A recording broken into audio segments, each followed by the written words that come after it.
Hello and welcome to the Bitlemmas podcast. I'm Watson. I'm here with Drew and B Sovereign.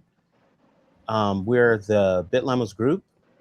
We're going to be reviewing Slicing Pie by Mike Moyer. And welcome. I hope you enjoy yourself. So, this book, what's the thesis? It's an interesting book as far as it tries to wrestle with fair compensation, and there's many different books that try to wrestle with this topic, but this is an interesting one because it has lots of what I call sane defaults, and so we're going to talk about some of those. But what's the core thesis? Well, Mike Moyer says that early equity is hard to value. But when you're doing any type of enterprise, people still demand fairness. Mike Moyer talks about fixed splits. So this is when you do um, you can do like a 50-50 share, 33% across three people type split. That seems simple, but it breaks under change. And we're going to talk about all of these as we go forward. His main solution is what he calls a contribution ledger. So relative inputs over time, that's relative to the person doing the work, doing the inputs. And then at some point in time, that he calls a conversion moment, then you'll convert into formal equity, which is options, shares, that type of thing. Some major premises of the book. What is equity? Equity, in his definition, is a claim on future cash. It is a claim on what the enterprise, the business, the company is going to do in the future, the cash it's going to have. It is not a paycheck today. It's not a claim on a paycheck in the immediate, future. At the start, equity has little market value. It's all guesswork on what is the value of the company or really the idea. So you can kind of think of ideas as worthless. They have little value. The market doesn't even know what your idea is. So it doesn't, it has no value on the market. But the paradox is that people still expect fairness and they expect consistency with whatever it is that you're promising in the beginning and then what you're promising at the end. And he likes to bring up this idea of there's these little moments in time where people say, hey, what is it that we're all getting out of this? What's my share? And he's saying that that is the most dangerous question. And then that's what causes issues. Now, he has two concepts of what he calls slicing the pie and baking, right? Pre-baked and post-baked. So a pre-baked split, like splitting a pie, slicing a pie, and the pie is the ownership of what is the value of the company. If you do a pre-baked split, what do you run into? Later, you run into a problem of renegotiation. We'll talk more about that, and or in inequity. So some type of unfairness. If you do post-baked, so that's waiting until the company succeeds. Oh, we have money coming in now. Now you have a feeding frenzy over the ownership and you have resentment. Fixed splits, a core premise of the book is fixed splits are an anti-pattern, or they are some type of problem. They're always some type of problem. Slicing pie means keep slicing as the inputs arrive. So you're not doing a dynamic split. Here are some claims that I found to be counterintuitive but true. Fixed splits always create fairness problems. If you're going to say, again, going back to the pre-bake, if you're going to say we're going to split 33% across the board in the beginning, you're guessing on how much work is required for the 33%. If you do it after the fact, in one sense, you're guessing on what people think that they contributed, if you're planning on doing that. But really, you most likely are not planning, and you're saying, we're all adults.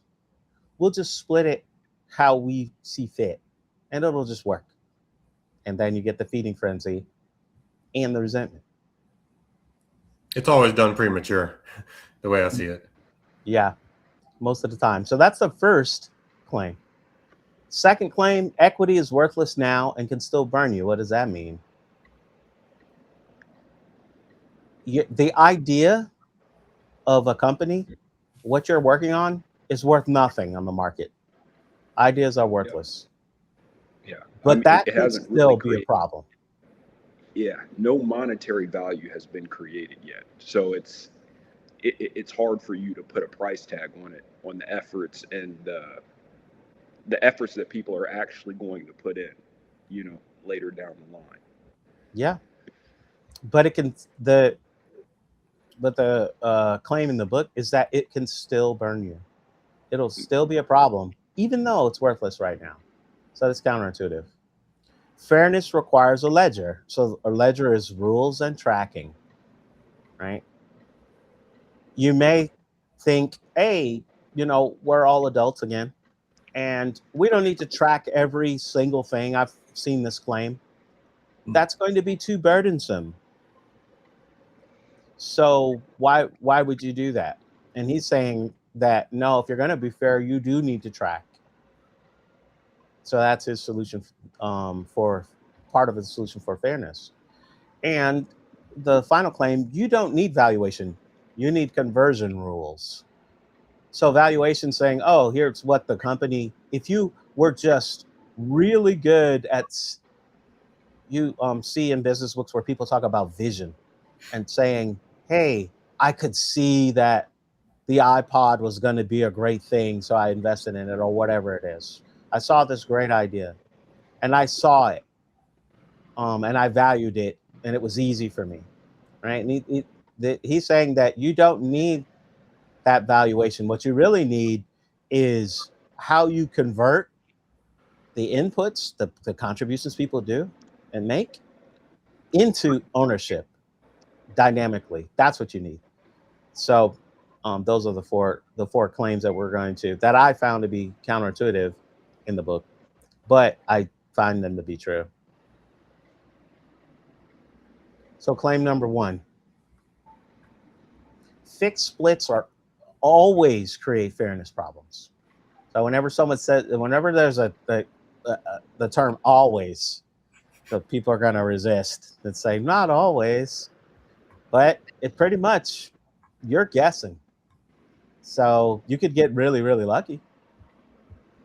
And I would, to push back on this, people believe, I would say a good chunk of people actually, they believe that if you signed up for a thing on your own free will, you get what you deserve. It was fair. No matter what you agreed to, as long as you willingly entered into that agreement, it's fair. Now, he has plenty of examples in the book where it's not fair. I can just bring some of them up, but we'll get to some. But and when you see the example, you can say, okay, yeah, that's silly. It's not. Just because you agree doesn't mean that it's fair. But that's a pushback that I would say a great deal of people who have like an entrepreneurial spirit, that's kind of the first thing they push back with on something like this. Now, why is this the case? So startups change faster than your first agreement. You did your guesswork. I'm going to use an example. You're making a video game, and you have a designer, you have a developer, and you have the business person. You do your guesswork on how much is required for that game. You thought you had the great vision, whatever. Okay. The changes that happen after you start work, that's where you're going to run into, into reality. Yeah, because So, things are always more expensive than you first initially thought they were going to be, and there's always inevitably going to be a problem that's going to require some more time to put in. yep. And the point being not an equal amount of time. So one role may be required more than another. And it's too hard to figure that out. If you could figure that out from the beginning, oh, we know that the dev work is going to be a year, the design work is going to be a year. And then of course the idea is so great that they're gonna just beat a path to our door, right? You build a better mousetrap, the world is gonna beat a path to the door. That's what people think. And the business guy, it's like, yeah, we only need 6 months of that person, whatever, right? So, but we'll give you 33% anyways. And that's kind of what people think up front, and then it goes haywire. So Yeah, it always changes, right? It's always evolving and changing as you're working through whatever you're working through. right. So he says fixed equity becomes a fairness debt. So you have this general intuition, and you may say 33% across the board, or you may have some intuition, like you said, if you do the pre-bake, 33% for 3 people. And then you may say, well, we'll figure it out later. And then you have an intuition at that point, right? But you didn't record, no one's saying how much work they did. The fairness debt is that belief that the claim that people have that they think what they're owed. And then there's kind of like, I would say there's a kind of an economic principle. Doesn't really have a name that I know of, but it's hilarious. So if you have a janitor and you have a shack that you want cleaned, the shack normally $500 to clean it. Just, you're being generous. $500 to clean it. It takes like 3-4 hours, whatever, clean it. Right? Mm-hmm. If you pay that janitor $1 million to clean that shack, after about 2 to 3 weeks, they will believe that they deserved the $1 million. After about some amount of time, they will believe that they deserved it. It doesn't matter. After the fact, people's belief of what they're owed, it increases to whatever they were done. In this case, they'll say, I was there at the right time. I know that you really needed it cleaned. So, I'm really doing a favor for you for the $1 million, but whatever. They'll be like, yeah, that was a great deal. But they're not going to be like, hey, give me that. If you say, hey, you know what, I overpaid you, they're going to like, wait a minute. No, that was fair. That was a perfect amount. Yeah. So this idea of a fairness debt. Eventually, someone's going to feel, after the fact, they're going to feel burned and underfed. So that's this fixed split claim. Here's an example. 50-50 trap. Everybody, you got 2 people. Hey, we're going to split it down the middle 50-50. Two founders. 6 months later, you got time, you got cash, you got risk, you got skill. They're not equal. Now it's time to renegotiate. It becomes personal. They're like, you obviously know that I've done 90% of the work here. Right? And then so now it's going to be conflict. Here's another example. Again, game development. This is roughly based on a real, of course, it's happened multiple times, but there's a real example of this. I saw a documentary. but you can know people that this has happened to. Again, designer, dev, business person. You got three people. The designer, you think it's a great idea. Everybody is like, oh, people are jumping into this genre of game. We're going to build it out. I have this experience, whatever. The designer does the thing for, like, again, for a year. The development gets to that point, and for the year, and you have something that you can launch with. What ends up happening is, the business guy goes out there, they try to develop, or they try to sell it, and it's like, yeah, if we could just do this little different thing.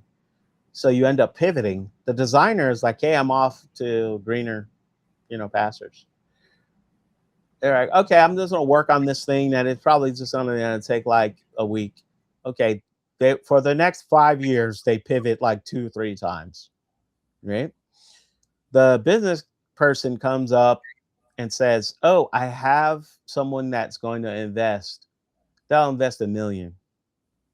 They see, if you just go ahead and get another designer and repurpose it and do this, you fill this niche, and you give them some money, so you give them some equity, they're ready to go ahead and do the $1 million.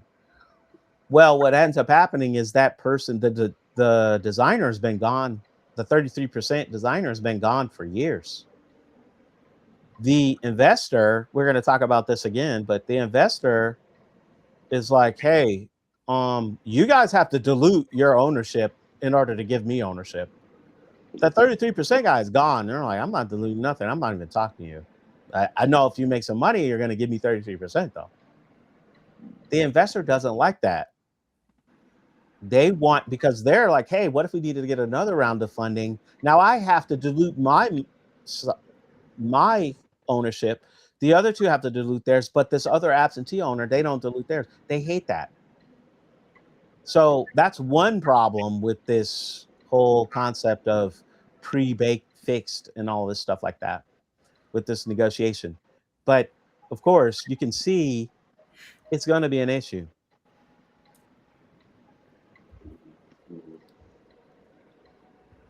Again, pre-baked slicing, you guess the work and risk up front, and the reality diverges. You pivot, you renegotiate, and you say, hey, I've done 80% of the hours. And the other person was like, but I had the idea and I'm just smart. When we got together, it was, I'll be the brains and you'll be the brawn. Right. This whole negotiation thing after the fact, it's really painful. And what ends up happening, if you don't do that, then you have resentment. Yep. Go ahead. Yeah, and I mean, as a former underwriter, it's almost like it's unmaintainable from the very beginning. It's like it's assuming that the future is going to look exactly like the past, and we all know that things change on the dime. So it's putting anything or solidifying anything like upfront on any project is just not good. Yep. By the time it's usually written down or documented somewhere, it's already changed. In my experience, a lot of the times. Yep. Precisely. Yep. So the split stops tracking reality. Now you got this post-bake slicing. You wait until the pie has value. Again, the company now has customers and they're paying. Now everyone races to get their share. Like, oh, I did this much. I did this much. People feel burned, especially the late people who came in late, who got the project over the hump.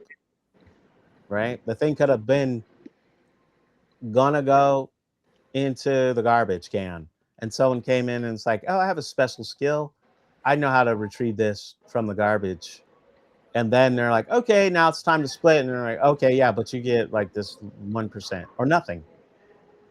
Right? It becomes a feeding frenzy, all this other stuff. So that's the post-baked slicing. Where do the fixed splits break? This is some questions to ask yourself when you're doing any enterprise, even if you're doing a school project, college, school. You say, oh, you'll do this component of the project, you'll do this component. Oh, I'm going to present at the end. I'm doing all the research, I'm doing all the okay. And that's a fixed split. And then what is the outcome? The grade.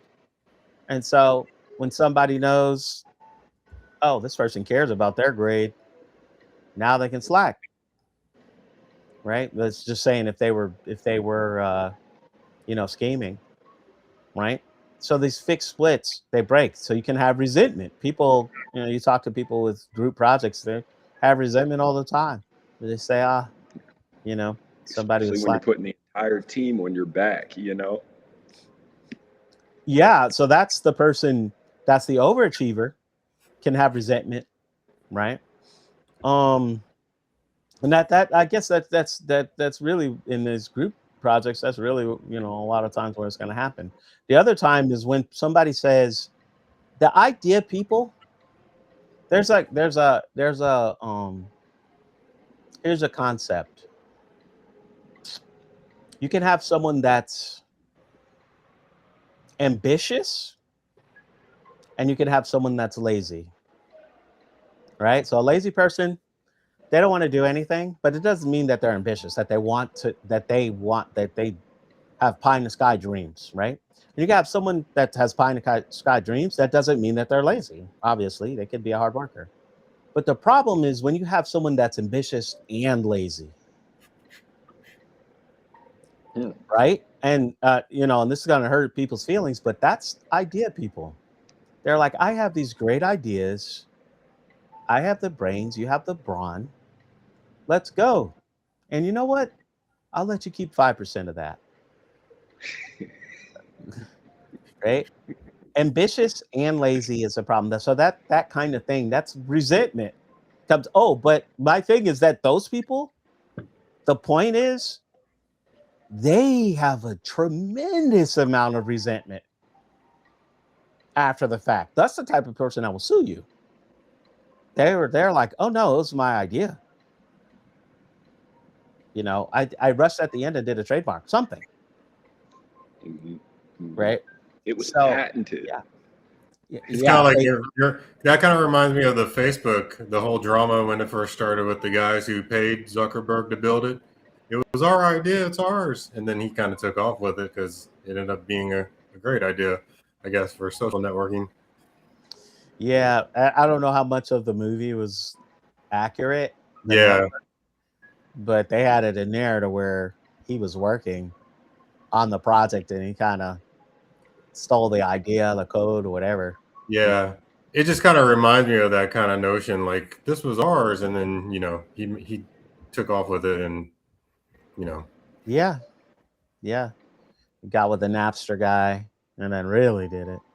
Um, that's what's so funny when the Napster guy, I forget his name, but he was like, it's like we could make $1 million. $1 million not cool. You know what's cool? $1 billion. That's cool. Right. Um, but yeah. Um, so yeah, some of these things, what changed after a split was said, what would have made the split feel fair later? Everybody runs into these types of questions. So claim number 2. Equity can be worthless now and still burn you. What does this mean? Early equity has little market value. Ideas are worthless, but it is still a promise about future fairness. Perceived fairness, people thinking that you're being unfair or that the system's unfair, damages relationships. It damages trust. It damages collaboration efforts. This is what you're running into when you have the idea, even though it's worthless, and you burning it. Perceived unfairness will burn you. So basically, he's raising the stakes. The author's raising the stakes and saying, you need to think about this.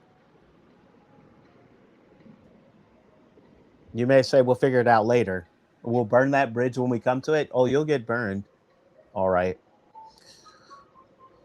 So how much do we each get? This is the dangerous question, the most dangerous question that everybody can ask, anyone can ask. If contribution affects outcomes, right? So I'm putting a bunch of hours, that kind of thing. That's in the outcome. Uh, something good happened from the hours getting done. the question becomes explosive. If contribution doesn't affect outcomes, then nobody cares. If it's unanswered, the partnerships fail. If it's answered prematurely, it becomes a fairness debt. All the stuff that we talk about. Yeah. So, what would make this feel fair? Right in the beginning, if you take equity instead of cash, okay. So, when you're reasoning about this, what rules would you demand up front? So, this is kind of teasing some of his rules, contribution, sane defaults, I call them, right? And then, so how do you record that? What proof would you want in the ledger? It's got to end up being like logging hours and things like that. Claim number 3. Fairness requires a ledger, rules, and tracking. So tracking relative inputs, relative to what? Relative to the person doing the inputs. You have to agree on these valuation rules. So agree on how much an input is worth before the contribution. Time tracking is a feature. People will say, it's a burden to track all of this stuff. Well, his argument is that later on, let's say that you're going to be acquired. Let's say that you're going to get funding. Let's say that you become a mature company and it's time for you to move over to shares and options and things. When you have the time tracking, now you have the discipline and the visibility into the work that was done. So now you have a good negotiation position, an excellent one. Whereas if you don't have that, then you run into problems. Go ahead. I kind of see this one as like it removes those memory-based arguments that you come up with, or you're fighting over the fairness. It reduces the politics involved too, and then the contributions are visible to everyone. That's the way I see this one. Yeah, like this is pretty much like a core principle for like financial governance. Like from my time as an underwriter, and I mean, and it applies perfectly here. We always say that in math we don't trust the borrower's narrative, we trust the numbers. Yeah, this system essentially replaces the need for personal trust and an objective mathematical process instead of but before equity instead of credit.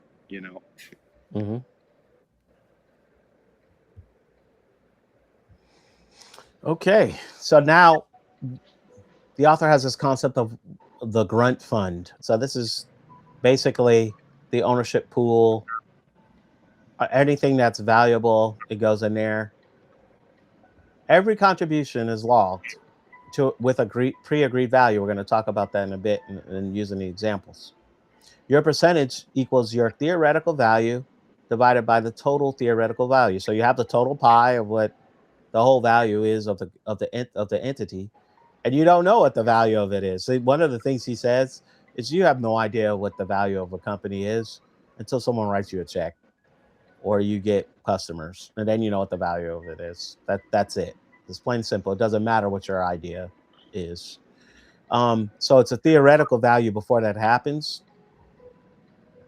And with that theoretical value, you can use that to your advantage, actually, because you can do dynamic splits based off of the inputs that you agree to. You can recalculate at any time, and he's saying you need to recalculate all the time. You're going to do dynamic splits as inputs come in. So hours, let's say, but there's other things other than hours. You convert that into ownership. And then also, ownership doesn't mean control. So there you go. It makes ownership a living map of reality, so you don't run into the issues. So valuing inputs.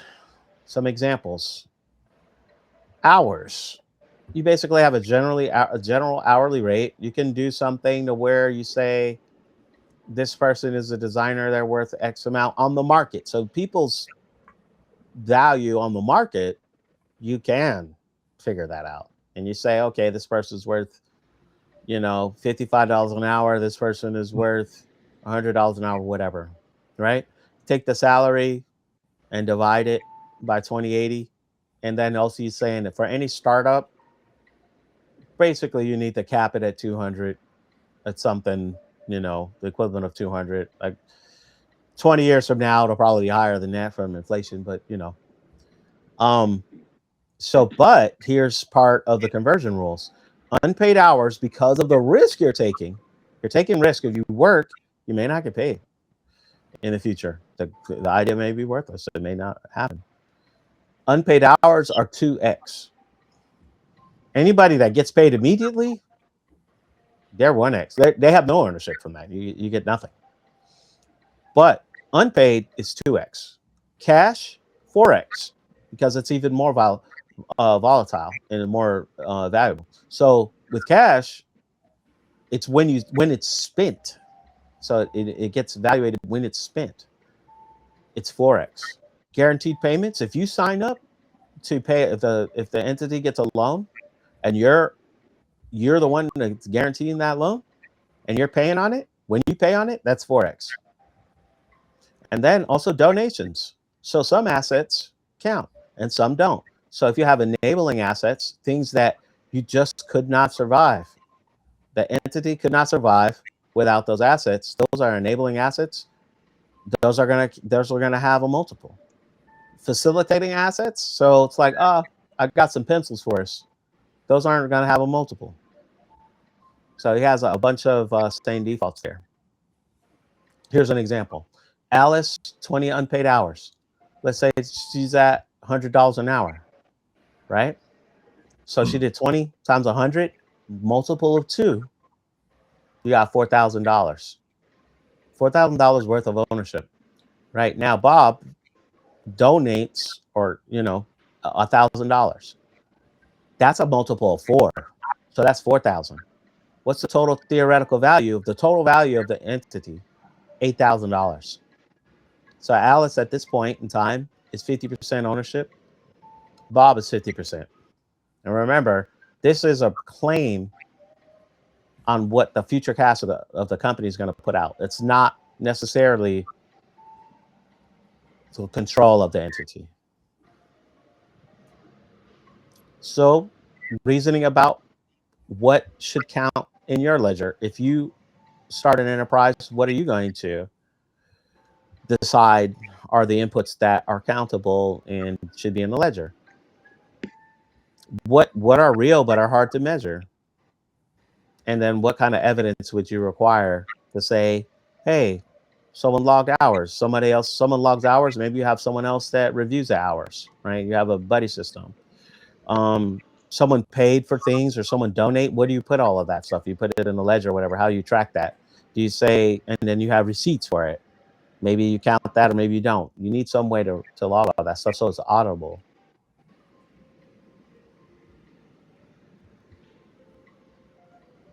Claim number 4. You don't need valuation, you need conversion rules. Early valuation is nearly impossible. He repeats this claim a bunch. Relative input, so again, relative to the person doing the input. You can track that. You can track it fairly. Now, one of the drivers in the book, what he is passionate about is getting people to be entrepreneurial. And he's saying that some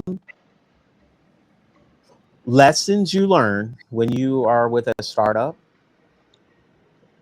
and I'm talking startup of like 2, 3, 4 people, that like early. Some of the lessons you learn are good lessons. Some of the lessons you learn are bad lessons. What he calls a bad lesson is any lesson that would say doing entrepreneurship is a bad thing. Everyone's a scammer. He calls that a bad lesson. One of the things that you are driving for, you're trying to take this idea, you're trying to make it into something that's valuable as far as someone will write you, he says, write you a fat check. So give you funding. That's the goal for him, right? So that's one conversion moment here, what he calls a conversion moment. They're writing a check. Another conversion moment is getting acquired. Another one is maturity. Everyone's W-2, everyone's getting just paychecks because you have customers now. Those are all conversion moments into what it's called formal equity. So you're doing options, you're doing shares, whatever. You have the ownership that is more solidified. Now it is fixed, basically. But the conversion rules are what you need to get to that clear moment. Conversion rules of inputs into the ledger. And then after you have that, now you have the ownership set. So you have a strong, you can explain it to each other and all this. Now, when you convert again to formal equity, that is way more valuable than being able to say, oh, I value the company, because you can't, basically.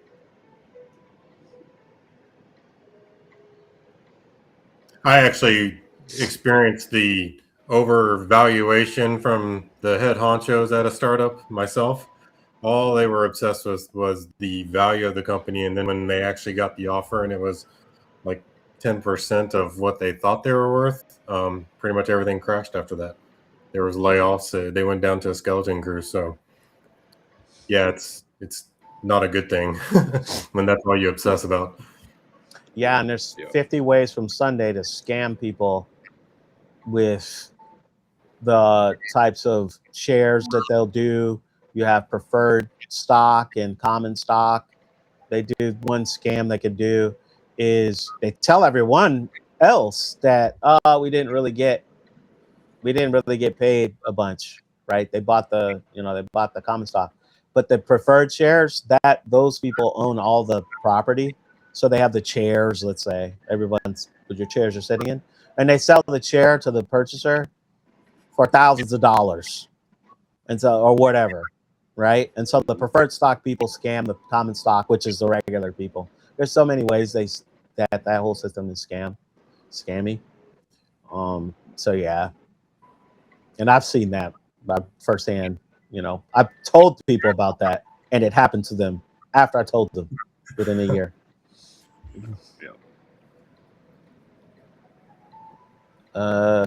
Conversion percentage is now, equity later. So you can calculate percentage at any time from the ledger, the ownership percentage.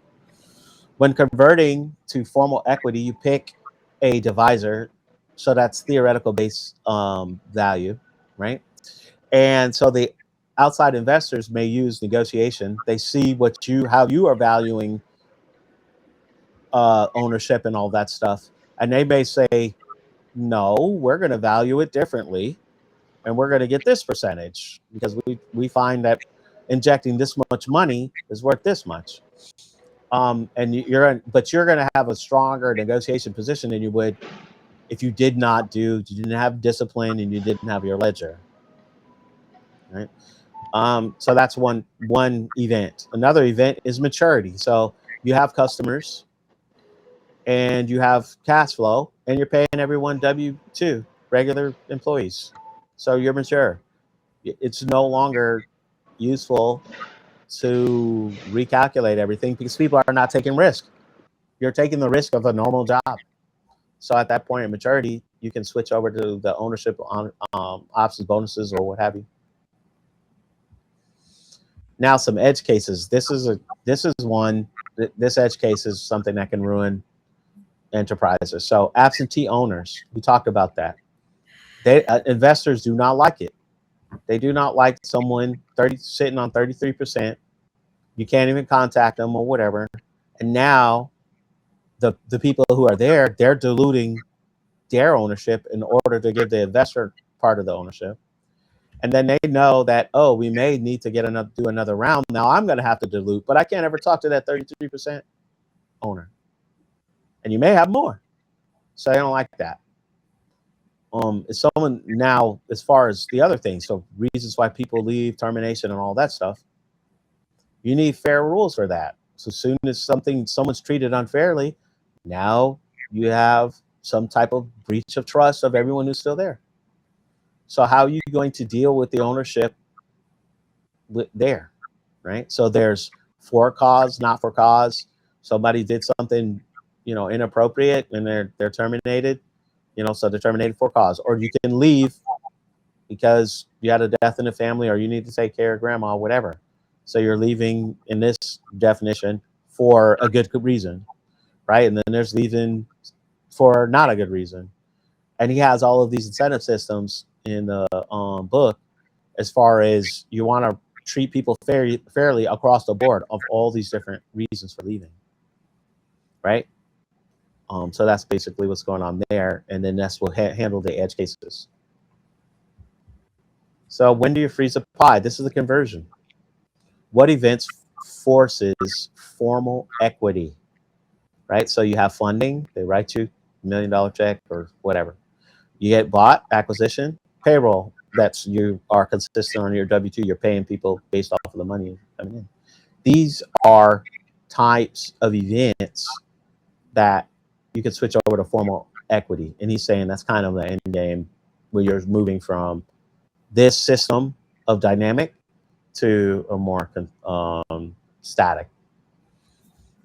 What signal shows diminishing returns on new slices? So you're saying you want to entice someone to come in and do the work, but are they taking risks coming with you, or they're not taking any risks? You're paying them W-2. There's no risk, right? And so that would be diminishing return for them when they're coming in, and for you for giving ownership. So at that point, you're saying freeze, static. We're moving to static. We're moving to options. We're done with the slicing or dynamic slicing. And how do you keep incentives aligned after you're mature? So keeping people engaged or what have you. These are all questions that you need to ask yourself as far as manage. The whole slicing pie is all about managing incentives anyway. So you're not going to get away from that after you're mature. You still need to reason about it.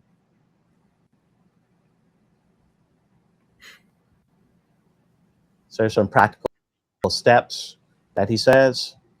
Our rules before the work starts. You need inputs, again, hours, big one, and evidence of the inputs. So you're logging the hours, like he said. Just go ahead and do that every week or what have you. Track contributions continuously. Again, weekly versus quarterly. Recalculate often. So this is saying, all right, what's the ownership now? What's the ownership now? So no one gets surprised. It's a big thing. We don't want renegotiation later. We don't want resentment or inequity. Keep the cap table down. Keep the cap table clean. So that's the ownership, right? Who's ownership? Who owns what? Avoid dead equity. So like the absentee owners that we talked about. And then use tools that make the math repeatable and audible. And we have a teaser here, Radical Pie. So we have Slicey Pie, that's this book, countable inputs, and it's dynamic over time, right? So countable. There's another book called Radical Company that we may review. And one thing about that system is that it's good about reasoning about the intangible or the non-countable inputs. So what would that be? You're a good, let's say you're working on an open source project and you're a good evangelist for the project. So you're good with the community. It's really hard to measure that. So you turn around and say, you want to have someone to value that. And the way that they do it is they have something they call RADs. I think it's based off something called the Rothdale distribution. But basically at the end of the month or whatever cycle you choose, you can say, okay, everyone here, you have a certain amount of points and you can give those points to others, not yourself. And it's based off of whatever you think is valuable. And so given that, you now can value those things that are intangible. So if you combine both of those together, you have the countables, you have the non-countables, then you have a system to where you kind of cover all the bases. So that's a kind of a teaser of something that we'll probably review in the near future. So now we have, we can discuss some of these things. people on the panel, where do you see fixed splits, failure modes, wherever you've seen it in the wild, group projects, whatever. What inputs do you think are valuable? Right? What do you think is valuable going into it? We just talked about countable versus uncountable. And do you think it's valuable to convert into fixed equity or not? And then the, how do you reason about some of these rules as far as resentment? People saying, "Hey, I should have got more out of this effort." So here's some things to think about. I definitely think that the fixed split failures are, I mean, in every single industry that we could imaginable across the board, because if everybody was getting the fair share of what they contribute to any corporation or business, there would be no billionaires today, right? So, when we talk about artists, when they're signing their contracts and whatnot, they're typically not getting paid what they're worth, and they have to pay all of these, obscene fees for venues, or for catering to their team or whatever, not because they're locked into those contracts. So, I think that the fixed split is, that's a failure everywhere. Even if we do think that we're getting treated fairly, our contributions are always worth more. Yeah, I think for me, the fixed split, it's just a failure because, predicting the future is impossible. To say, let's split it 50-50 or 30-70 or whatever, it never ends up being where it's exactly you're doing 70% of the work, or, they're doing 30%. It's never going to pan out that way. Agreed. Yeah. One of the things that motivates me to look into books like this and seek out people who are passionate about the subject is there's the unfairness, the reasoning about fixed splits and so on and so forth. But I don't like the disincentives of the perverse incentives.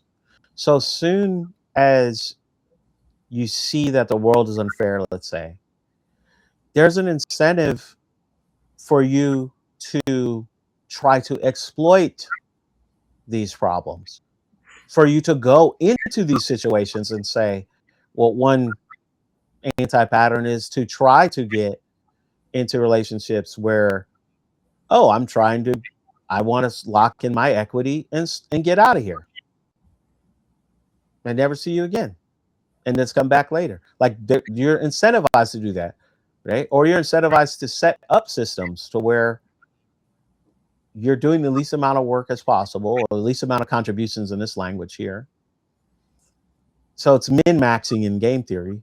You want to you want to minimize your maximum losses. So your loss would be inputs, right? Oh, I'm doing work, right? Um, that is a perverse incentive. Like, so you have a whole class of people, in my opinion, who that's their skill set, is finding that type of thing. If you've ever wondered, hey, this manager over here doesn't do anything. How are they there? Well, I don't. Well, how does this person exist? And if they're, you have the people that are above them praise them or what have you. That they're 50% of their skill set is trying to find these exploits. Is really trying to get to this point to where they're minimizing the amount of inputs that they're doing, and they're leveraging or trying to get these unfair arrangements, right? So this is just the startup version of that, but you see this everywhere, like B Sovereign was saying. So that's why, I'm pretty passionate about this subject. Yeah, no, I feel you that it's fairness. It is something that it has to be discussed, and it's a shame that we have to have those discussions with grown adults that are running businesses. You know, because it's you would think that this is something that we learn at the we age, is how to treat people right. Yeah, it's quite interesting because we have blind spots. Um, Someone could be really, really sensitive to, let's say, oh, I pay a lot of taxes and I'm not really getting much out of that. So I don't like that. So it's all these politicians that are taking my money. All right. Or inflation. They're just printing money and giving it to their friends. And that's also hurting me. They're very sensitive to that type of unfairness. Right. Uh, but they're not sensitive to when you enter into these relationships where it's like this fixed split situation because they'll say, well, you agreed to that.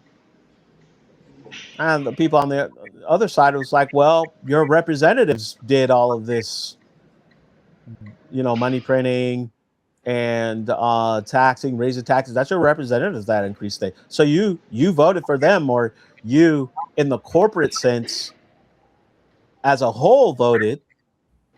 So it's fair. It's still part of your volition or whatever.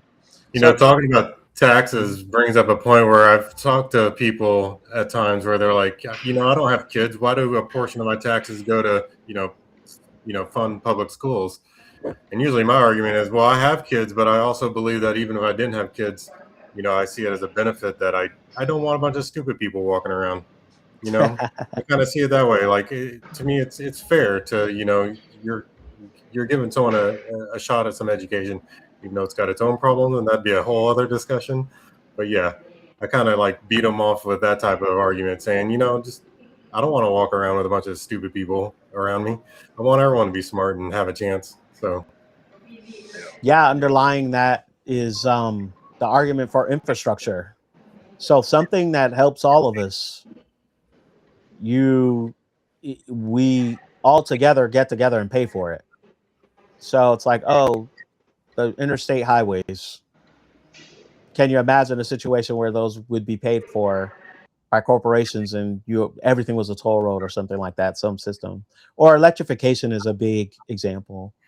Um, they had to um, compensate or incentivize or subsidize the electric companies in the 50s, 40s, and all this in order to do passes, like to put electrification in the rural areas, because they were like, there's not enough people there, we're not doing it.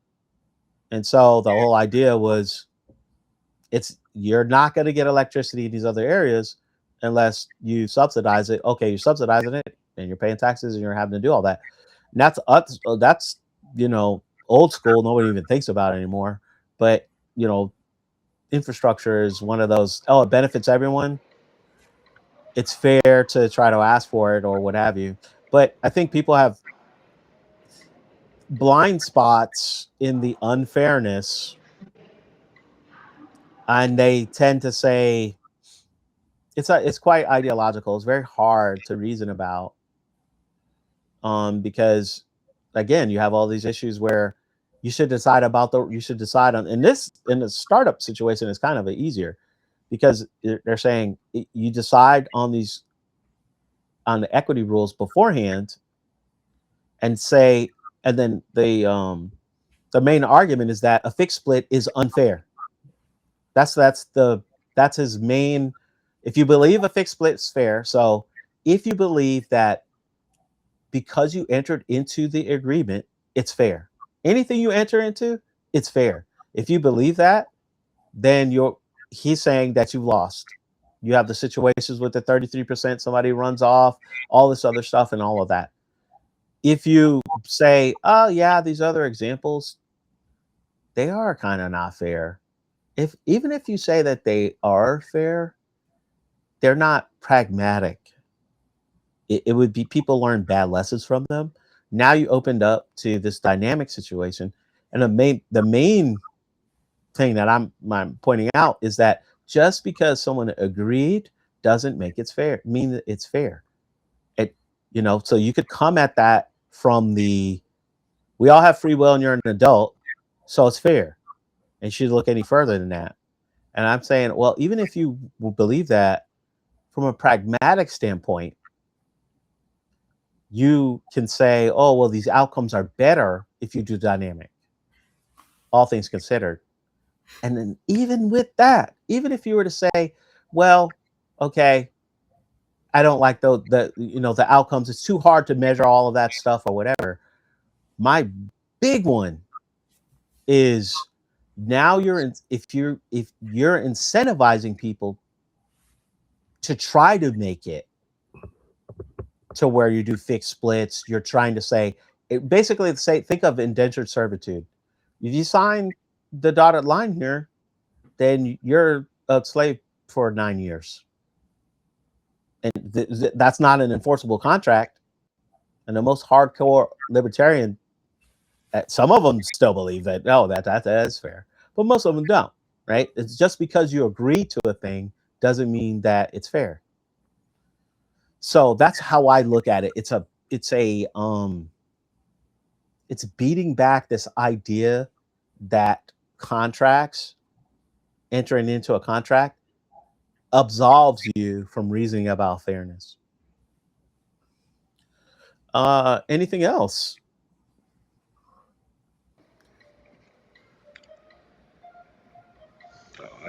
I think I'm good here, man. This Yeah, was this was a very, I think, a very good review on fairness. I really do appreciate the principles of this book for sure. Okay. Well, I'd like to point people towards the website, the URL, bitlemmas.com. That's going to be there. And I look forward to, if you want to see more about the podcast and some of the other things we're getting into and some of the future topics, you may want to put comments as far as things you want to see us review. You can go there. And I think that's it. Thanks. Yep. Thank you.